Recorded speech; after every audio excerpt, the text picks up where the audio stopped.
Today we are taking a trip southway, way south, to look at a city that, well, it basically became the hottest ticket in the tech and finance world almost overnight. It really did. And the central narrative is famous now. It's practically a meme.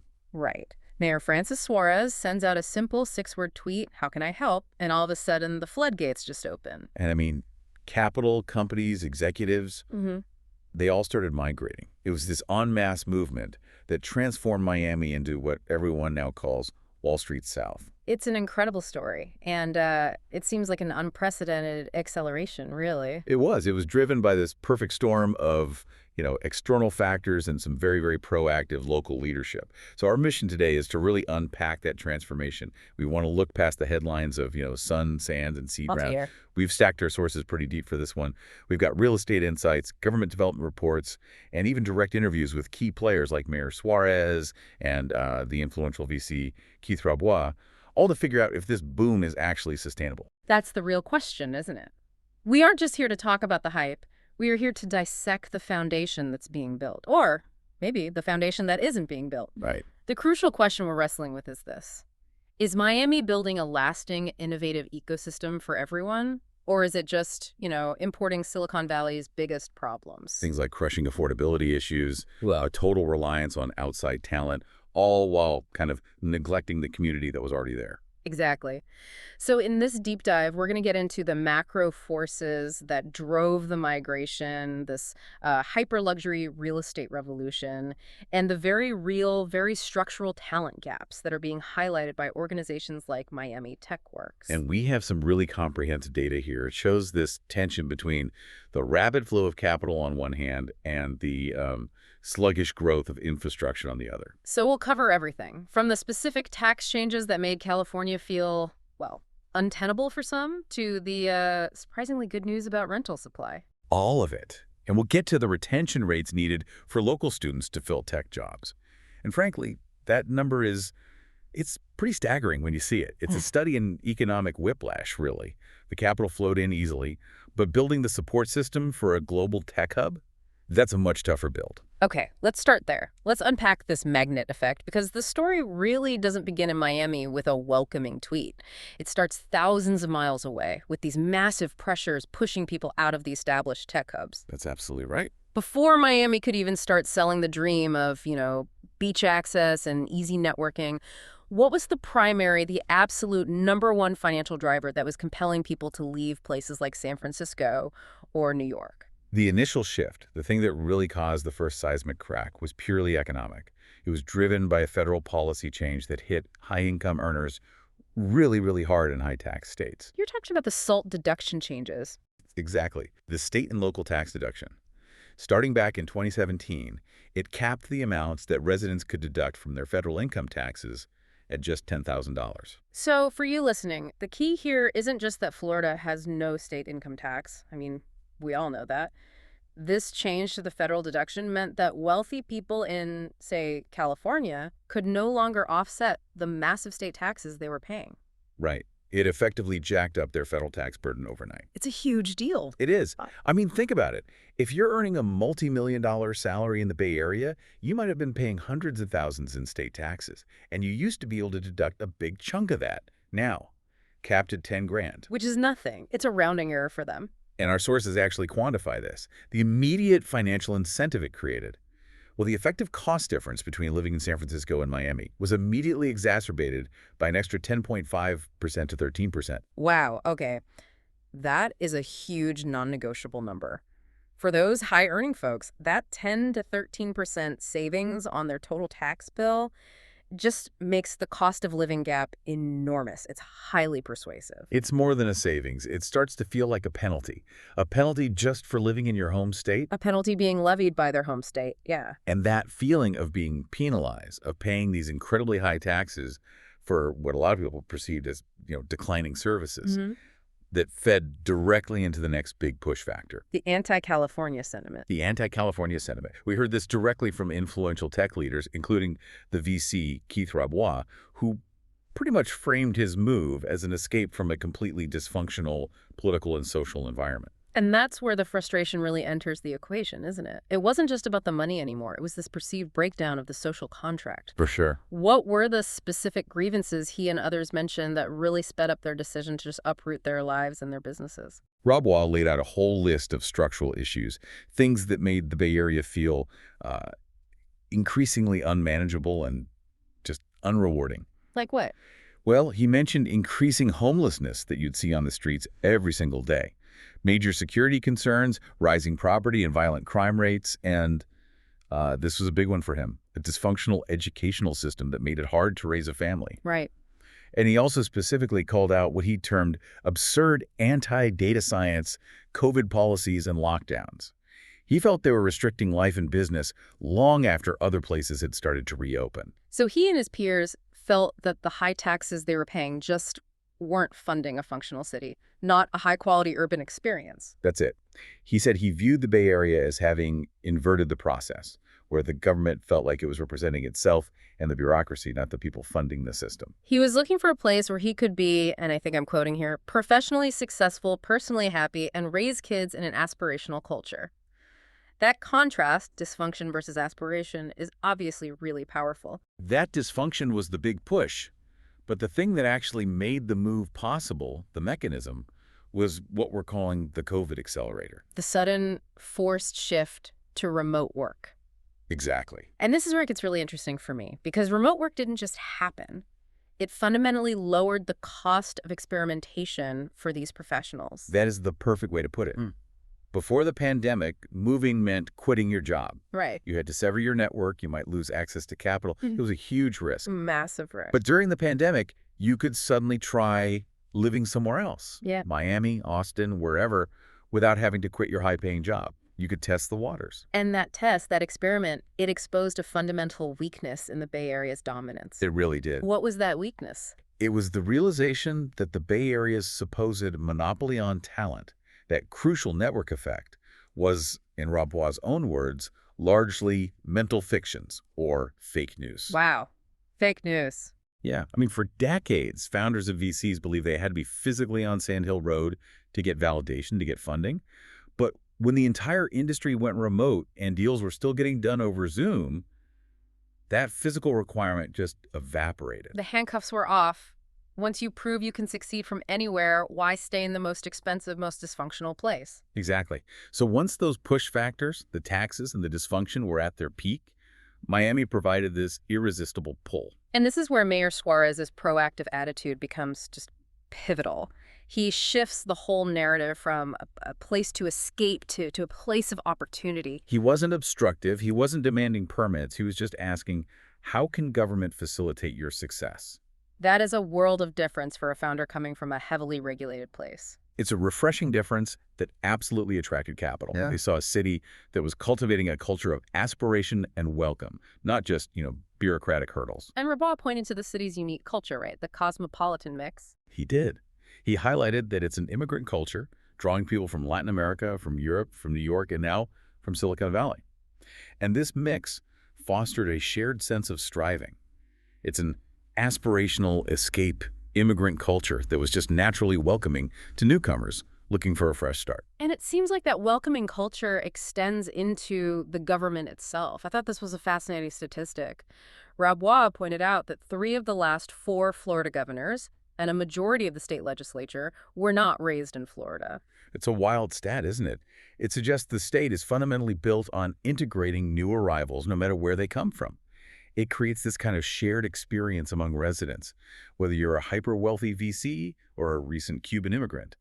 You're all fundamentally strivers who chose to be there. And that shared experience just amplifies the visible quality of life differences. You had a really powerful anecdote that crystallizes this. The homelessness comparison. Yeah. Rabois mentioned that in San Francisco, on any given day, he'd see between 50 and 500 homeless people. It was just a constant reminder of societal failure, of urban decay. And in Miami. After living in Miami for 3 months, he said he could literally count the homeless people he had seen on one hand.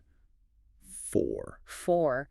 That sharp of a contrast in your daily lived experience, it makes the decision to move so much easier, doesn't it? The ability to just walk the streets safely, to feel like the city is functional, that's a huge quality of life multiplier. And that welcome was amplified by the density the migration created. When a champion like Rabois puts his money where his mouth is, others follow.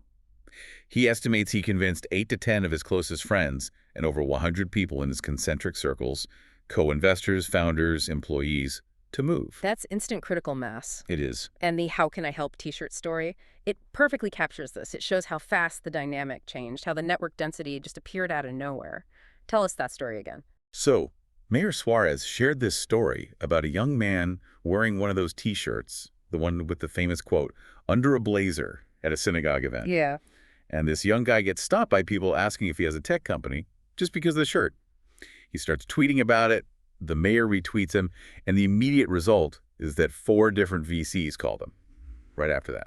4 VCs.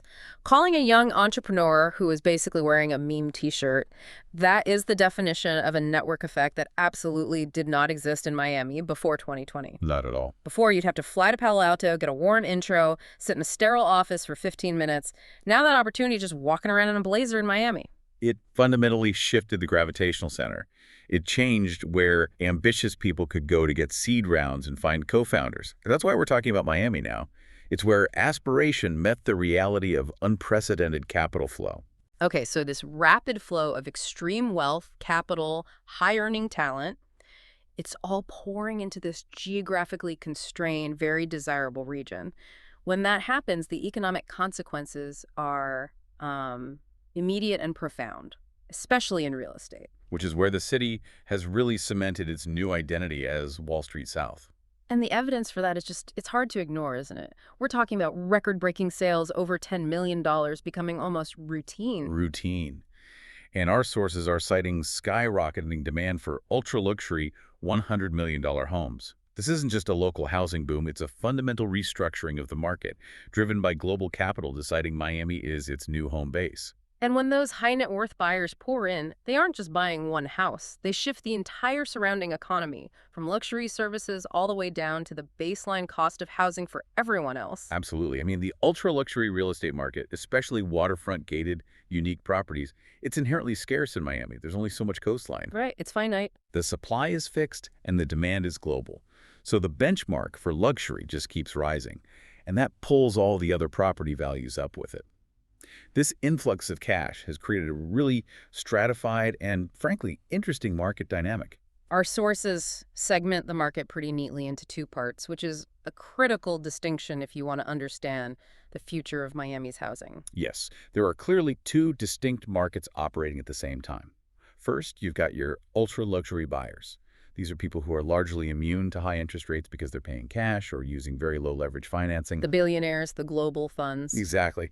And second, you have what our sources are calling the working wealthy. And how do we define the working wealthy here? These are the professionals, the senior managers, the mid-level VCs, the founders, the finance employees who move for the tax incentives. They're their late 20s to early 40s. And crucially, they are highly rate sensitive. They need traditional financing, they need mortgages, unlike the cash-heavy global elite. And this segmentation, it explains a lot of the volatility we're seeing in the development pipeline. Let's look at that pipeline then, because the promise of new housing supply is massive, but the reality on the ground seems a lot more cautious. We have data showing 84 new condo projects in the pipeline for the greater Miami and Fort Lauderdale region. And a huge percentage of those, 75 of them, are priced for that luxury and mid-range luxury bracket, between $1.5 million and $100 million. Targeting those 2 groups we just talked about? Right. But here's a critical piece of caution. Only 12 of those 84 projects are actually under construction right now. Wow, that is a staggering contrast. So the vast majority, over 70 projects, are basically just sitting on the sidelines. What are they waiting for? They're waiting for interest rates to drop, which confirms that these big developments are heavily reliant on that working wealthy segment, the people who need reasonable financing. The developers have the permits, they have the land, but they're very wary of breaking ground and having to sell into this highly rate-sensitive market. So it's a huge backlog of potential supply just hanging over the city. Entirely contingent on macroeconomic shifts, yes. Meanwhile, we have a really clear picture of how these new arrivals move within the city once they land. What's that internal migration pattern look like? Newcomers, typically the younger professionals in their late 20s, early 30s, often single or newly married, they tend to settle first in Brickell. And Brickell is described as the natural entry point. Why there? It's the closest thing Miami has to a dense, walkable, Manhattan-style financial district. It offers convenience, density, proximity to other young professionals, and a ton of rental options. The surge was so strong that two-thirds of all condo resales there last year were one-bedroom units. It's the landing pad. It lets you get embedded in the network quickly. Exactly. But the stay isn't usually permanent, especially for those who moved for family reasons. So it's a step-up process. A very clear one. The pattern shows a subsequent shift. As these residents get into their early 30s, start families, and look for larger single-family homes, they drive this explosive growth in markets like Coconut Grove and Coral Gables. The quieter, more established neighborhoods with good schools and more space. Right. The growth in the Grove and Gables single-family home markets was overwhelmingly fueled by these out-of-state buyers who landed in Brickell first and then figured out where they really wanted to settle down long-term. So the progression is Brickell for the network, and then Gables or the Grove for permanence and family. Precisely. And while that ultra-luxury market is kind of isolated, the broader working wealthy market is deeply affected by these external pressures. It's not just the Fed, right? It's global trade policy that's threatening to cause these inflationary ripples. Absolutely. The potential for new tariffs on key trading partners like Mexico, Canada, Colombia, that's a serious inflationary concern for South Florida. If those tariffs go into effect, the cost of materials, goods, produce, it almost certainly gets passed on to the consumer. And our sources had a simple example for this, right? Yeah, a really clear one. A $100 bouquet of flowers could suddenly jump to $130. And when consumer inflation is elevated, the Fed stays wary, which keeps interest rates high for longer. And that feeds right back into the difficulty for that rate-sensitive, working wealthy market to finance their dream home in Coral Gables. It's a cycle. We saw the market slow down significantly from September to December 2024. It stayed sluggish into early 2025. A lot of that was election uncertainty and high mortgage rates. Yes. But activity's reportedly picking up again recently. It seems like buyers are starting to adjust their expectations, realizing that rates may not be dropping back down to 3% anytime soon. Okay, here is the most critical, counterintuitive piece of data that I think surprises people who only hear about the $100 million condos. Despite the massive property price surges, the sources say rents are actually dropping. That is the absolutely critical piece of the puzzle. It provides a measure of relief for the broader middle class and for entry-level workers. Well, dining out and other services have gotten more expensive because of the high wage earners, rents are falling. Why? Because supply is finally catching up after that peak demand in 2022 and 2023. So this sounds like a major success story for local planning, or at least for aggressive developer confidence. It's a function of aggressive development planning. I mean, developers initiated 60,000 multifamily units back in 2022. As of now, 25,000 of those have already been delivered, and another 15,000 have hit the market in the last 2 years. So you're looking at 40,000 new rental units hitting the market recently? Right. And even with Miami's population growing, this flood of new supply is easing the pressure on rental costs. It's providing some much-needed relief to the middle class, to students, to the entry-level workers who are absolutely necessary for this whole ecosystem to function. And this brings us to the core tension of this deep dive, the trade-off. While the cash influx dropped rents and drove construction, the very wealth that flooded the city has put enormous strain on the local labor force. It's creating a structural problem that money alone can't fix. That's it. Miami successfully imported the capital and the executives. But what about the actual technical labor? Is the city relying entirely on imported talent? And if it is, what are the consequences of that? That's the critical failure point. It's the thing that threatens the long-term sustainability of this whole project. Yeah. Miami has had zero issue attracting talent. The VCs and execs are here, but it faces an enormous, an existential deficit in locally developed technical labor. And if you don't grow the engineers, the analysts, the support staff locally... And the companies can't scale here, and eventually the VCs stop investing here. Let's talk numbers, because the findings from the Miami TechWorks gap analysis are they're stark. This isn't speculation, it's hard data on the labor market mismatch. The analysis looked at the 5-county region and projected a 10-year deficit of 9,773 workers across all the identified tech occupations, a significant deficit. Just under 10,000 workers. To put that in context, The region expects about 76,000 openings over the next decade, but it only forecasts about 66,000 retained graduates from local schools.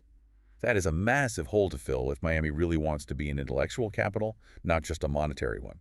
And where are those deficits felt the most? Which jobs? They're concentrated in the high-demand, high-skill roles you need to run a modern tech company. We're talking computer and information systems managers, analysts, research scientists, support specialists, database admins, architects, and of course, software and web developers. So pretty much every critical technical function. Nearly every single one that's required by the very companies Miami is trying to attract. And what are the employers who are already there saying? What's their biggest pain point in recruiting right now? The biggest takeaway from the employer interviews is that over 70% believe their biggest challenge is a simple lack of qualified local candidates.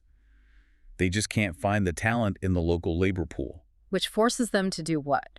It forces them to constantly import workers from other states or other countries. About 44% of employers say they have great difficulty attracting top talent because of this. So the local pipeline exists, but the workers coming out of it aren't meeting the qualifications. What are the specific skill barriers? Is it just a lack of theoretical knowledge from the universities? No, it's actually a lack of tangible, real-world experience and maybe some professional polish. Stakeholders repeatedly said that job seekers need to be active on platforms like GitHub to show their code, to show their projects. They need to work with startups instead of just waiting for a formal corporate internship. And you said there was another barrier. Yes, and this one was surprising. It's the difficulty local students have just navigating the technical interview process.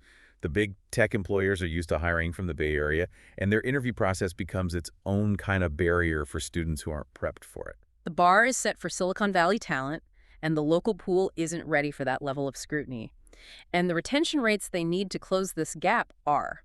They're almost unbelievable. They really illustrate how severe the mismatch is. For software and web developers, the backbone of the ecosystem, the region needs local retention rates to increase by 5% annually for 10 years, just to break even. 5% annually for a decade. And if they want to close that gap aggressively, say by 2028, that retention rate has to increase by a staggering 20% annually. I have to ask, is a 20% annual increase even viable? Or does that number just show the depth of the hole they're in? That number is almost certainly aspirational. It reflects the urgency, not a realistic goal.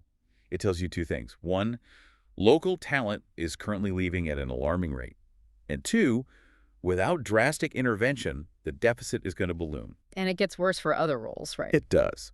For computer support specialists, the gap is so severe that a 5-year balance requires retention rates to increase by a huge 65% annually.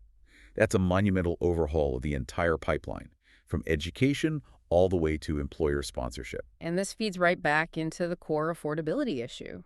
The new wealth is making the city unaffordable for the very people needed to support the new economy. That's the tragic irony, isn't it?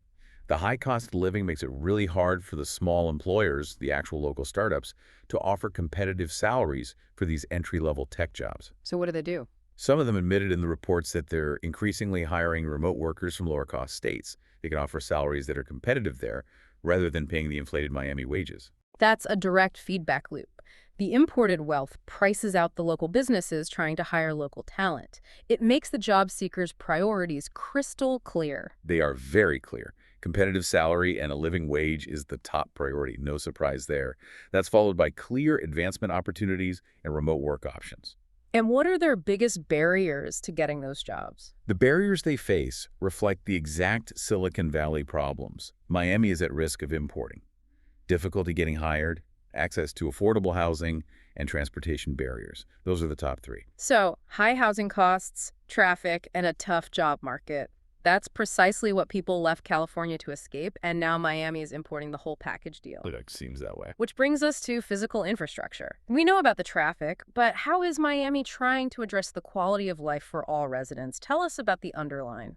The underline is a really ambitious, large-scale public project. It's a 10-mile linear park and a multi-use urban trail that runs directly below the elevated metro rail line. It's expected to be done in 2026. Inspired by New York's High Line, right? Exactly. It's an explicit investment in urban connectivity and non-car transit. What are the specific benefits of a project like this? Well, it serves about 107,000 residents who live within a 10-minute walk of the trail. It's creating safe, separate paths for pedestrians and cyclists, which is critical.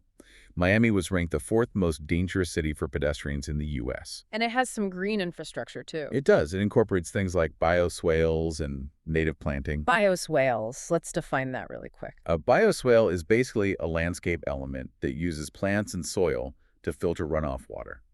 In Miami, that's crucial. It helps slow and filter stormwater, which reduces flooding and improves the water quality going into Biscayne Bay. So it's a huge investment in quality of life for the masses, not just the luxury condo buyers. That's the goal. But on the pure tech ambition side, there have been some very high-profile stumbles, especially around that whole crypto capital narrative that the mayor pursued so aggressively.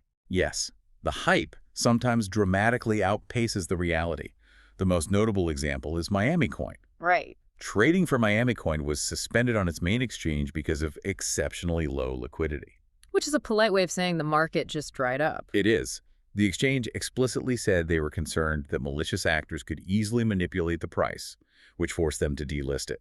That's a huge setback for a city that leans so heavily into the crypto narrative. And we're seeing similar caution in commercial real estate that's targeted at the startup ecosystem, aren't we? That's the other major stall. While big finance has moved in and stabilized the large office spaces, Miami's initial tech leasing boom is peaking. Smaller office projects have failed to break ground. Why? Because tech companies, especially startups, don't always have good credit ratings. The traditional finance sector, they're stable tenants, but the high-risk startup economy struggles to meet the requirements for new commercial builds. It just shows the friction between imported capital and local startup development. The sources make it absolutely clear that if Miami wants to close that nearly 10,000 worker deficit, they can't just rely on imported talent forever. They have to develop the local labor force. There's no other way. The long-term strategy has to be focused on internal development. So how is Miami Tech Works structuring this growth? What's the plan? They identify three main avenues. First, attracting talent, which, we've discussed is already happening. Second is nurturing talent from childhood through K-12 and university. And third is upskilling and reskilling the adult learners already in the community. So the focus has to shift away from just attraction. It has to. It has to move toward nurturing and upskilling. And the government's role seems to be shifting too. It's moving from being a cheerleader to being a crucial convener and funder of actual technical programs. You're talking about the grant money. Exactly. Miami TechWorks is powered by a $10 million grant for the U.S. Economic Development Administration's Good Jobs Challenge. And that money is explicitly aimed at bridging the gap between academic theory and real-world employer needs. Are there measurable goals tied to that grant? There are. The immediate goal is to train over 1,000 residents and ensure that at least 500 of them get high-quality tech jobs by the end of 2025. It shows a real transition from just vague promises to specific outcome-driven development. And one of the key recommendations focuses on creating more accessible pathways for local job seekers, moving away from that traditional, often unpaid internship model. Right, because that model creates huge barriers for people who can't afford to work for free. So they're recommending a shift to things like micro-internships, short, paid projects, co-op programs, and robust, structured apprenticeship programs. Apprenticeships seem like a perfect solution, offering real experience and on-the-job training. Are employers jumping on board? Not yet, and that's a major hurdle. Job seekers ranked Connection to Apprenticeship program as the single most helpful service they wanted. The demand is there. But the employers are reluctant. They're reluctant to sponsor the programs. The sources suggest it's either because they don't know how to set them up, or frankly, because they have no shortage of applicants for traditional roles right now. So employer resistance is a real barrier to creating these inclusive pathways. And this all connects back to the point about Miami historically being an intellectual talent exporter. It does. People like Jeff Bezos and Sheryl Sandberg are cited as examples of incredible talent born and raised in Miami who left because the opportunities just weren't there decades ago. So the goal isn't just to attract new people. The goal is to provide enough high-quality, high-wage opportunities so that the talented Miami-born individuals who leave for college or their first job are incentivized to return to the region, to come home. But returning talent alone won't close those massive structural gaps we talked about. The local universities and colleges have to adapt. Absolutely. The report challenges them to focus less on pure theory and more on tangible workforce skills. That means prioritizing hands-on experience through required internships and real-world capstone projects. The old academic model just isn't enough anymore. So how can they adapt quickly without completely overhauling their entire structure? By collaborating, specifically by leveraging their global alumni networks and working with the short-term private boot camp programs to avoid duplicating services. Mm. Boot camps are great at rapid upskilling. Universities are great at foundational knowledge. Combining those two is the fastest path to bridging the experience gap. The ultimate challenge is for these schools to become the equivalent of a Stanford or an MIT, a place where VCs actively recruit because the quality is guaranteed. Which takes decades. But the belief is that continuous compounding improvement is enough to start building that reputation. And that's why Keith Rabois' long-term bet acknowledges the need for patience. So what is that long-term vision? It can't just be about quick wins. Rabois is pragmatic. He doesn't expect Miami to outperform Silicon Valley in the next 2 years. That's unrealistic.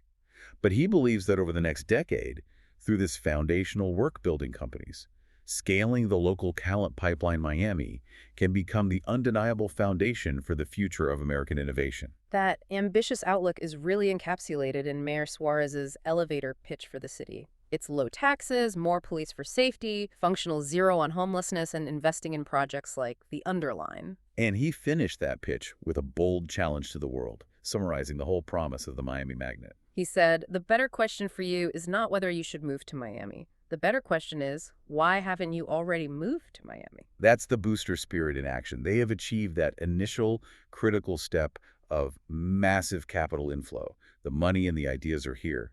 The question now is whether the people who already live here can sustain it. So, to synthesize this really complex picture, Miami's transformation is a story of unprecedented capital inflow. It's the result of macroeconomic drivers like the SALT cap and this welcoming entrepreneurial culture that successfully branded itself as the antidote to Bay Area dysfunction. Right. And this led to a hyper-luxury real estate boom, but also, critically, that counter-narrative of dropping rents for the masses because of a robust new supply of apartments. However, our deep analysis of the labor market reveals the inevitable structural gaps. The city is rich in imported capital, but remains critically poor in locally developed technical talent. Evidenced by that 9,773 worker deficit and the monumental retention increases they need in key jobs like software developers. If Miami fails to close that talent deficit and fails to address the affordability and transportation barriers for its existing workforce, the entire boom risks being undermined. The mayor asks the world, why haven't you already moved to Miami? But looking at the data we just reviewed, the better, more provocative question for you, our listener, is this. If Miami successfully imports the world's wealth, but fails to internally close its critical talent deficits and address housing costs for its own workers, will the aspirational culture they cherish even survive? Or will Miami simply have traded its previous challenges for the new, deeply entrenched problems that define Silicon Valley? The foundation of a new economic powerhouse is being laid, no doubt. But the true test of this city over the next decade is whether it builds an inclusive ecosystem for its local residents or just a gated, hyper-wealthy paradise for the fortunate few who could afford to move there. The future of innovation depends not just on capital, but on the people who build it. Something critical to ponder as you watch the next big seed round announcement from Wall Street South. That is all the time we have for this deep dive. Thank you for joining us. Always a pleasure.